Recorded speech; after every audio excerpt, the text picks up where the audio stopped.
Here's a paradox. Abraham Lincoln was the man who abolished slavery, and precisely for that, he was killed by a white man. While today, the descendants of those whom Lincoln set free demand to tear down his monument and almost condemn him to eternal damnation. Don't shoot at bright presidents. Lincoln's life was full of incidents and mystical occurrences. Once in a court session, as the story goes, he told the secretary a joke, which caused him to burst into laughter. The judge ordered the secretary to pay a fine of $5 for that, and during the break, he asked him to tell the joke. As soon as the judge heard it, he too burst into laughter and had to cancel the fine. Maybe that's why the face of the 16th president of America is captured on the $5 bill. Although frankly, he deserves more. Abraham Lincoln was born on February 12, 1809 in Kentucky. Most probably, if someone then said that the baby would become the President of the United States, his parents would have considered it a bad joke or burst out with laughter themselves. They were so poor that the boy, when he was of school age, could not afford attending school classes. They say, in total, he stayed in school for a year or so. He spent the rest of the time taking up any kind of job to help his family. However, unlike many good-for-nothings, both in the past and the present, he really wanted to continue his education. He took up self-education and succeeded in it so much that he passed the exams and was licensed for law practice.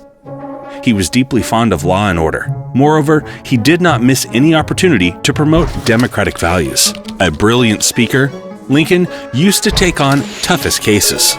By the way, he did not take money from the poor. He probably remembered his hungry childhood and the constant lack of money he experienced back in his youth. After some time, he became interested in politics, which was not surprising for such a gifted and promising young man. The life of Abraham Lincoln is a Cinderella tale for boys, or an amazing story of the American dream coming true. Or rather, a striking example of what we call self-made men. Lincoln went from being a boy from a poor family to the President of America. Lincoln's political career has not been a smooth one. An excellent lawyer and orator in 1846, he was elected representative of the Whig Party in Congress.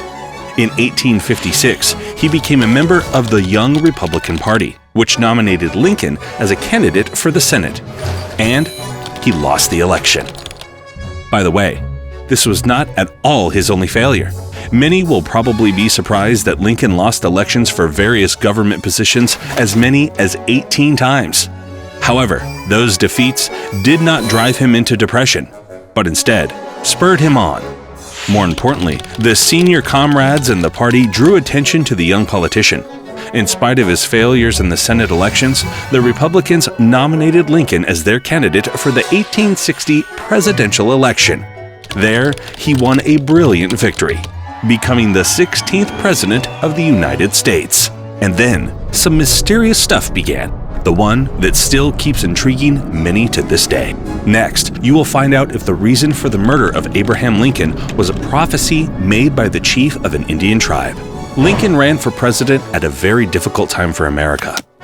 The country was still in the making of controversies raged on many issues.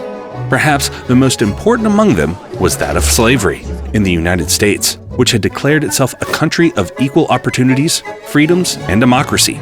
Slavery still flourished in some of its states. The South developed at the expense of the black slaves' labor, while the industrial North relied on the wage labor of free citizens. Although the Republican platform rejected slavery in the new territories in the West, it did not demand its abolition in the southern states. The question seemed too delicate for shooting from the hip. But at the same time, everyone realized this was a crucial matter. Therefore, on November 6, 1860, the participation in the elections for the first time exceeded the benchmark of 80%. Stunningly, amid a chaos of the opposed views and interests, Lincoln, whom every man and his dog in the South rebuked, calling him a black Republican, won the race by a substantial margin. The split of the country on the issue of the abolition of slavery, as well as on some other matters, led to a civil war that broke out in 1861 between the North and the South. So, the start of 16th President-elect's tenure was far from encouraging. He had to personally coordinate military operations, although he sincerely did not want war. In 1865, it finally ended in victory for the North, not without reason. Lincoln is considered as one of America's favorite presidents. He included his opponents into the government, involving them into the work on a common goal. This goal was to create a strong, developed democratic state and rule of law.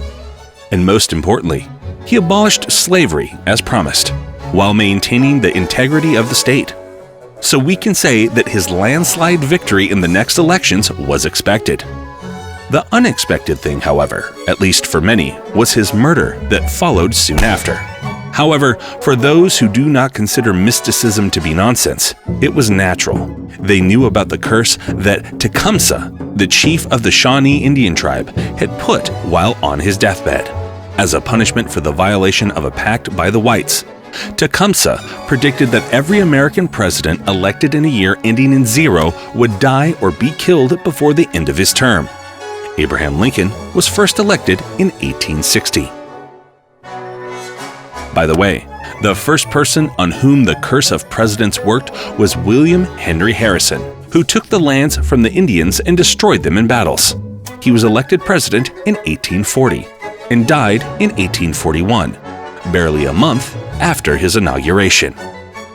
Even if Lincoln, to whom mysticism was not alien to, had admitted that the course could have an effect, he probably would have thought that it no longer applied to him, because he was in the second term of his presidency, which began in 1865. That is, the year of the start of his presidency did not end in 0. So, the good mood he had on Friday night, April 14, 1865, was quite understandable. Just a few days ago, the war between the North and the South officially ended, and the president could well afford enjoying a performance at the Ford's Theater in the company of his wife.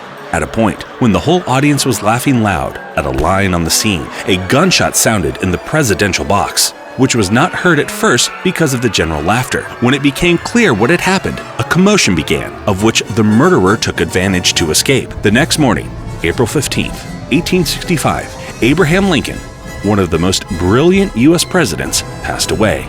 The police arrested the assassin on April 26, 1865. He turned out to be John Wilkes Booth, an actor from the South. There was no mystery in his actions.